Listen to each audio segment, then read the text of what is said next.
मैं रूपाली भंडारी। ताजा अपडेट देखने के लिए देखते रहिए अलबेला रिया बड़ी चैनल को ज्यादा से ज्यादा सब्सक्राइब, लाइक, शेयर, कमेंट करना। कि हम संघ में पदर है और हमारा जो वो बनता है कि परवाना अधिकार कि संघ में कुछ देकर जाए, तो ऐसी भावना दूसरों की बनती है। श्रीमान उग्र सिंह जी ने 71,000 रुपए संघ को दिए, उनका हार्दिक अभिनंदन। मैं स्वागत की इस कड़ी में वीरेंद्र सिंह जी राठौड़ पूर्व सरपंच साहब जो संघ के साथ जुड़े हुए हैं, राजपूत होते हुए भी और गांव के अंदर आप अच्छी प्रतिष्ठित रखते हैं, गुरु भगवंतों की सेवा में है। इनका धनपति इंगड़ो प्रीतम जी पिपाड़ा माल्यार्पण और साला के दौर राजेश जी पिपाड़ा, इनका अभिनंदन और स्वागत करें पूर्व सरपंच साहब वीरेंद्र जी राठौड़। श्रीमान धर्मदेव जी कोमावत हमारे बीच में आए, पुखराज जी इंगड़ो, महेंद्र जी लोढ़ा से आगरे, श्रीमान सोमेन सिंह जी, अजीत सिंह जी पोखराना, पांडेचरी ने 21,000 रुपए संघ को दिए। ये पैसे निकलाने का काम माननीय कैसी चौधरी वो संक्षिप्त में अपना उद्बोधन करके लोगों को प्रेरणा दे। संक्षिप्त में तो मैं बगैर किसी भूमिका के आचार्य श्री के मेरा आचार्य श्री जरा ध्यान दें तो मेरा वंदन स्वीकार करें। अपनी चारित्रिक आत्माओं को मेरा सादर वंदन, माता जी को सबको मेरा सादर वंदन। यहाँ उपस्थित धर्म प्रेमी बंधुओं, भाइयों बहनों, कुछ चीज ऐसी होती है जो सोची नहीं होती है, उससे जब बहुत बड़ी निकल जाती है तो कितनी प्रसन्नता होती है। सही है गलत है? मैंने सोचा भी नहीं था कि बांधनवाड़ा में इतना बड़ा कार्यक्रम हो सकता है। तो सबसे पहले एक प्रशंसा तन मन धन से बांधनवाड़ा संघ की होनी चाहिए। नहीं तो बांधनवाड़ा संघ को बहुत बहुत धन्यवाद, साधुवाद। कितना शानदार होली चतुर्मास का आयोजन किया। क्योंकि मेरे को ये कहा गया था कि प्रासंगिक बात ही करनी है, तो मेरे साथ ऐसा किस्सा हुआ कि साहब मैं एक ऐसी धर्मसभा में गया था और वो उनकी प्रमाण सागर जी की सराहना की बात है। वहाँ एक विद्रोही लड़के ने कहा कि साहब हम तो समाज में सब पैसे वालों को बुलाते हो, धर्म में तो सब पैसे वाले ही आते हैं। तो महाराज ने बड़ा अच्छा जवाब दिया, बोले यार तू हमारा फिर पैसा लगेगी, तू समय कर कर रख देगा।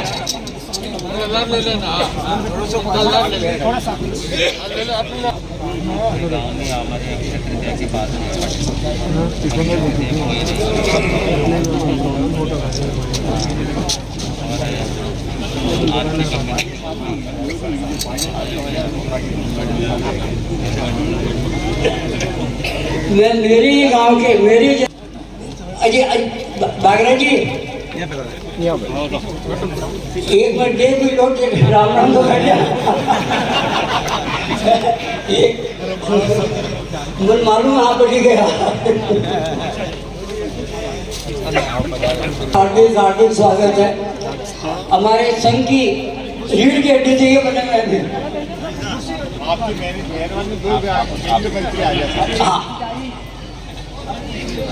बहुत बहुत स्वागत है आपका।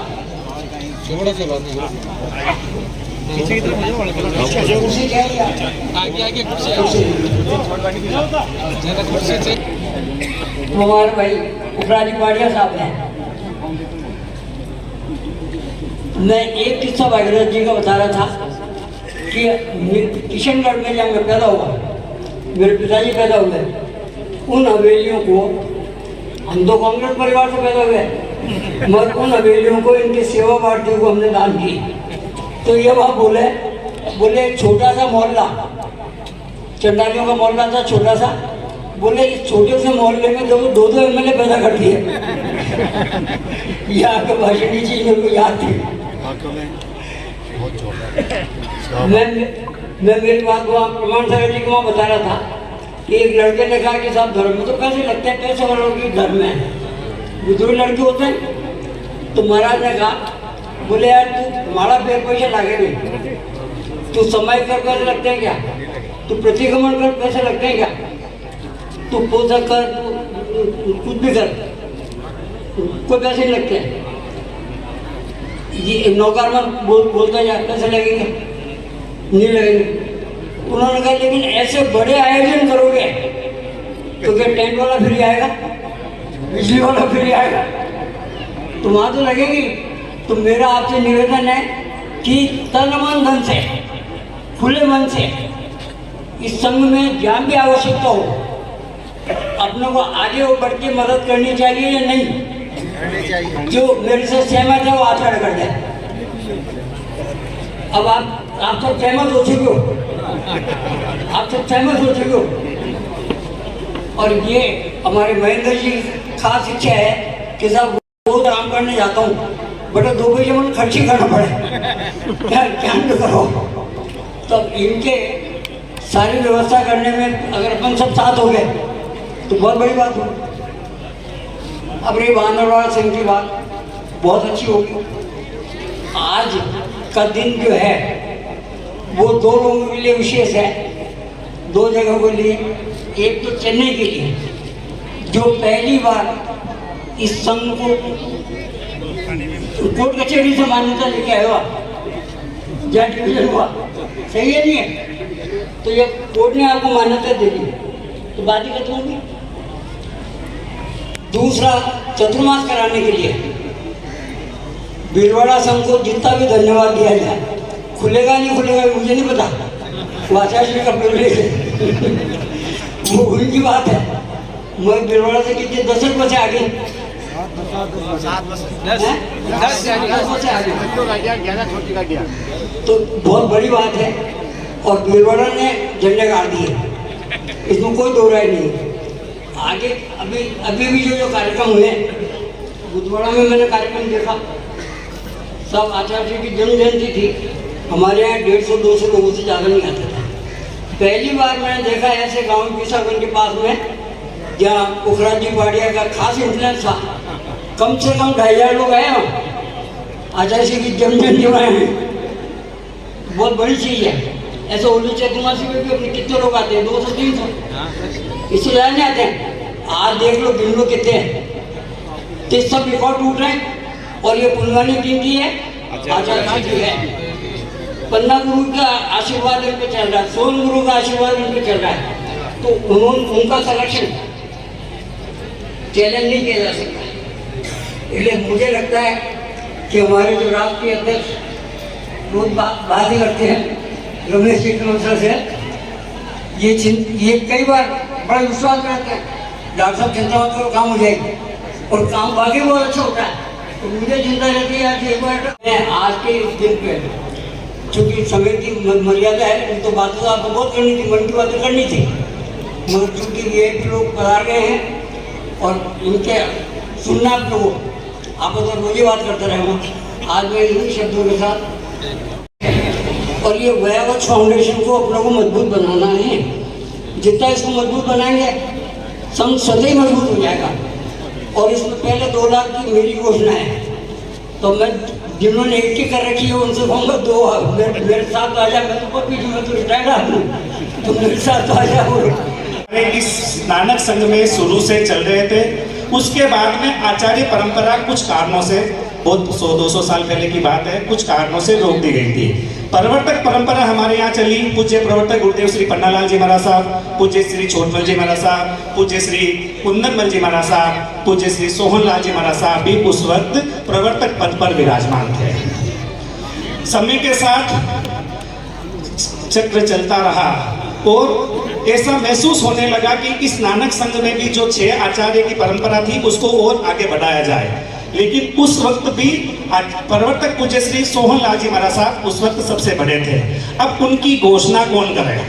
वो तो प्रवर्तक पद पर है और आचार्य की पद। और देखिए कि जो नवकार मंत्र के थोड़े से, मैं ये बात यहाँ पर इसलिए बोल रहा हूँ कि आज यहाँ पर करीब जो हमारा नानक संघ है उसके हर गांव से यहाँ पर प्रतिनिधि, वहाँ के श्रावक और श्राविका यहाँ पर यहाँ पर उपस्थित है। और आप लोगों की जानकारी के लिए एक विशेष बात भी बता रहा हूँ कि जब भी ये जो 3 पद है, नमो लोये सब सावनम, चाहे साधु का पद हो, नमो उवज्जायनम चाहे उपाध्याय का पद हो, नमो आयर्याणम चाहे आचार्य का पद हो, इन 3 पद के लिए कोई संत ही घोषणा करते हैं। साधु को पाठ संत ही पढ़ाते हैं तो वो 5वें पद पर आ जाते हैं। अगर उपाध्याय बनाते हैं, बाकी की आगम मनीषी कहो, युवा मनीषी कहो, अपने आचार्य श्री के जैसे शोषण गौरव कहो, या जैसे व्याख्यान वाचस्पति कहो, मधुर विख्यानी कहो, ये जो उपाध्याय है ये तो कोई भी संघ व्यक्तिगत रूप से कोई आदमी या कोई संघ भी दे सकता, लेकिन साधु की पदवी, उपाध्याय की पदवी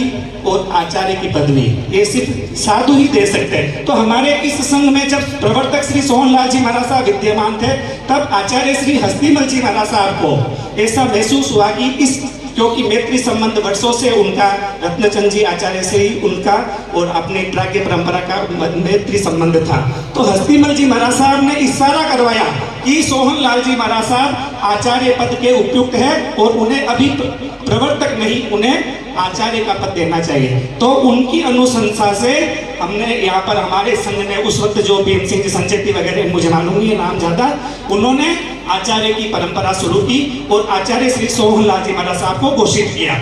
उसके बाद स्वयं आचार्य श्री सोहनलाल जी महाराज साहब ने पूज्य गुरुदेव श्री सुदर्शन लाल जी महाराज साहब को आचार्य पद दिया।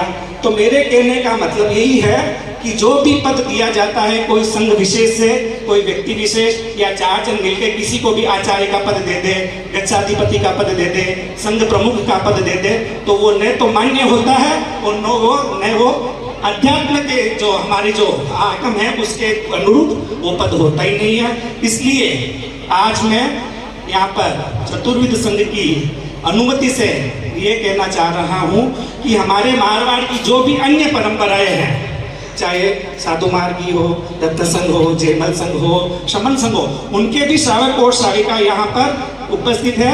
तो आचार्य श्री सुदर्शन लाल जी महाराज साहब ही इस नानक परंपरा के 8वें आचार्य हैं और इसमें किसी प्रकार का कोई ऊंच नीच भेदभाव नहीं किया गया। बोलने वाले कुछ भी बोले, और आप भी इस बात का ध्यान रखें कि अपने संघ के अंदर जब भी आप अपने गुरु से मिले, इतर परंपराओं से भी निवेदन है कि हमारी जो मान्यता है वो सुदर्शन लाल जी महाराज साहब की है और इस संघ के नायक आचार्य श्री सुदर्शन लाल जी महाराज साहब ही है। बोलिए आचार्य श्री सुदर्शन लाल जी महाराज साहब की। आज सभा में अभी अजमेर में फाउंडेशन गठित हुआ तो नवयुवक शाखा भी वहां पर बनी, वो सदस्य भी आज यहाँ पर उपस्थित है, उनका बहुत बहुत स्वागत। साथ में जालिया गांव के अंदर श्री राम सुदर्शन गौशाला का भी शुभारंभ पिछले कुछ महीनों पूर्व हुआ था। तो आप सभी भाई बहनों से निवेदन है कि उस गौशाला के अंदर भी आप अपना सहयोग दिला रहे हैं। साथ ही आज पूज्य गुरुदेव श्री पन्नालाल जी महाराज साहब का जन्म स्थल हम सबको मालूम है, कीतलसर के पास कीरड़ गांव था। तो पूज्य पन्नालाल जी महाराज साहब के परिवार के सदस्य भी आज यहाँ पर उपस्थित है। उनसे निवेदन है कि आप जिस घर से देखिए पैसे देने वाले तो अपन नाम की इतनी घोषणा कर रहे हैं, लाख लाख रुपए की कितनी घोषणा हो गई, लेकिन कोई अपने तन के टुकड़े को, अपने जिगर के टुकड़े को देने वाले बहुत कम हैं। तो पूज्य पन्नालाल जी महाराज साहब के परिवार से यहाँ सदस्य उपस्थित है, उनसे निवेदन है कि एक बार खड़े हो जाइए। आपका संपूर्ण संघ आपका अभिनंदन कर रहा। पूज्य पन्नालाल जी महाराज साहब के परिवार से पधारे सदस्यों से हमारी इस धर्म सभा में पूज्य गुरुदेव श्री पन्नालाल जी महाराज साहब की जन्मस्थली कीरड़ जी महाराज साहब के परिवार ने भी कीतलसर और कीरड़ गांव के बीच में श्री प्राज्ञ सोहन सुदर्शन गौशाला स्वयं एवं गांव वालों के सहयोग से वहां पर शुरू कर दी है। तो सभी भाई बहनों से निवेदन है कि उस गौशाला में भी अपना सहयोग देने की भावना रखें। आज हमारे लिए बड़ा परम सौभाग्य है कि भारत सरकार के केंद्रीय मंत्री, जन जन के लोकप्रिय और धार्मिक विचारों से ओतप्रोत माननीय श्री भागीरथ जी चौधरी इस कार्यक्रम में बहुत व्यस्तता के बावजूद, जिनको आज मुख्यमंत्री जी ने तलब किया, मुख्यमंत्री जी से मिलने जा रहे हैं और अभी निकलना है, लेकिन आप सभी फोन करके कह दिया मुझे आना तो जरूर है गुरुदेव के चरणों में। तो मैं थोड़ी स्वागत की परंपरा में आप